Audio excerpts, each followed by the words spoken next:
เป็นข้อปุ้มเหย้าดีกว่าผ่าตัดเป็นข้อปุ้มเหย้าเลยขี้ใจมองใจมีเงินตอนดาดีกว่ายุดยากว่าเชี่ยงเสื้อคันกอไก่นาเย้าก็มีเงินตอนดาดีกว่ากอคันไตมีรถมีก้ามีจังเกดูเจ้าก็มีจังเกเย้าแต่ว่าคุณมังก็มีก็อัปเดตเป็นไรดูเจ้าก็มีจะปิ้นเหย้ามังก็อัปเดตมีก็เป็นไรนะคะนะก็คันนะ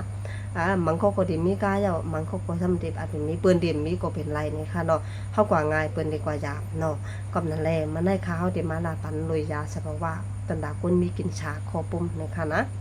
ข้อที่1ค่ะมันก็จะเป็นน้ำหมักพาในคณะก็ค่ะนะน้ำหมักพานั่นเนี่ยมันจะช่วยล้างปันตั้งตีในไขมันตีในตัวเขาในคอเขาเนี่ยนะข้อที่2ก็จะเป็นขิงน้ำขิงในค่ะเนาะมันจะล้างปันรองเกลือแล้วก็ลดย่อมปันรองเกลือค่ะข้อที่3ก็ที่เป็นน้ำเนงเขาในค่ะนะ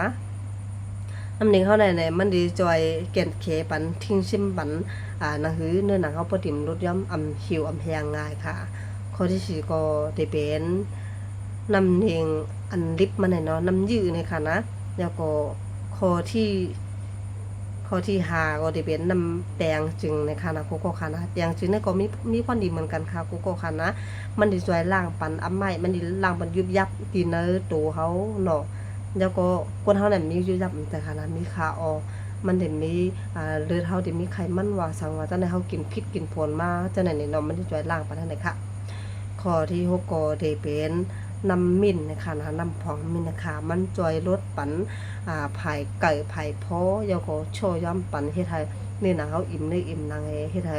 คอปุ่มเฮาเนี่ยคอออมเฮาในลดย่อมแหแล้วก็ขึ้นเหมือนคอธรรมตาขึ้นในกูก็มีที่ดังแค่นเลยค่ะสังเกตว่าเฮ็ดกินอยู่แลมันถึงไปข้าวยามมันถึงนะนั้นก็มีข้าวยามเฮ็ดนั้นก็หมักนี่เนาะคนกูก็เหมือนกันอันนั้นสิเป็นทานเช้าตัวนะคะนะเอากินทานเช้าตัวนะคะทานเช้าตัวนั้นเพราะว่ากูก็กินลงเป็นน้ำใหม่ในกลางค่ำกลางนั้นนะจึงมันสิลดย่อมปันผายคอปุ่มเสียมกาแล้วก็มีที่ตั้งแค้นได้กูก็มีที่ตั้งแค้นน่ะเพราะว่ากูก็อะไรกินทานเช้านะคะนะคอปุ่มกินชาเลยนะมีที่ตั้งแค้นค่ะอันนั้นย้อนสั่งนะคะวัดวางในร้านเนี่ยตีในแดมบ้าไปใช้ปักประชันเสียมกาแล้วก็มีคนเอาวัวที่ขาวเฮมันกว่ากินทานเช้าตัวไหนในค่ะนะกินเหย้าเล่เฮ็ดให้คอปุ่มมันยอมลงมันกินหมดกว่าช่องแอบเพิ่นค่ะเนาะตอนนั้นยอมลงกว่าเพราะมันกินเลยแท่งเลยเสียนั่นล่ะมันสิมีดื้อดังแค้นได้ขาวกูก็ค่ะพอดีอยู่ไว้ดังเมืองเพมึงบอกเมืองลาปางสร้างใครเป็นดูดแดนขาวตั้งหมู่ใจน้ำคำจังได๋ลาเชลจังได๋ค่ะนะใครเป็นดูดแดนขาวเนี่ยยินดีรับตอนกูก็ค่ะมาอยู่ดังแล้วก็ขาวยินดีรับตอนกูก็ค่ะรับดูดแดนตอนดาคนที่ใครกล้าขายที่แดนในค่ะเนาะใครเป็นเมกาไลเรียกให้เปิ้น5เตะและดิสิแอบค่ะนะเพราะว่าใครเป็นก้นกล้าขายจอมใครหาเงินจอมมันใครเป็นตัวแดนเลยจึงเตะอะไรทีแล้วหลงเงินนำผ้าหลงอล่างนำผ้าอำโลค่ะอำโลลงทุนนำลงอล่างนำลงชีแอบเพื่อค่ะนะเตะและทีชีแอบอันนี้เป็นอันเต็มชุดค่ะเนาะแล้วก็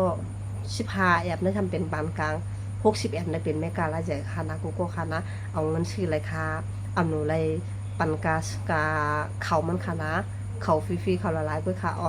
อันนั้นเลยค่ะเนาะเพลเลยกินโคลารามีพรดีกุนดียามกินเนี่ยมีน้ำได้ค่ะนะโคค่ะนะกุนดีฮูพรดีกว่าน้ำเตะค่ะตักถามมาตั้งชุนดูค่ะ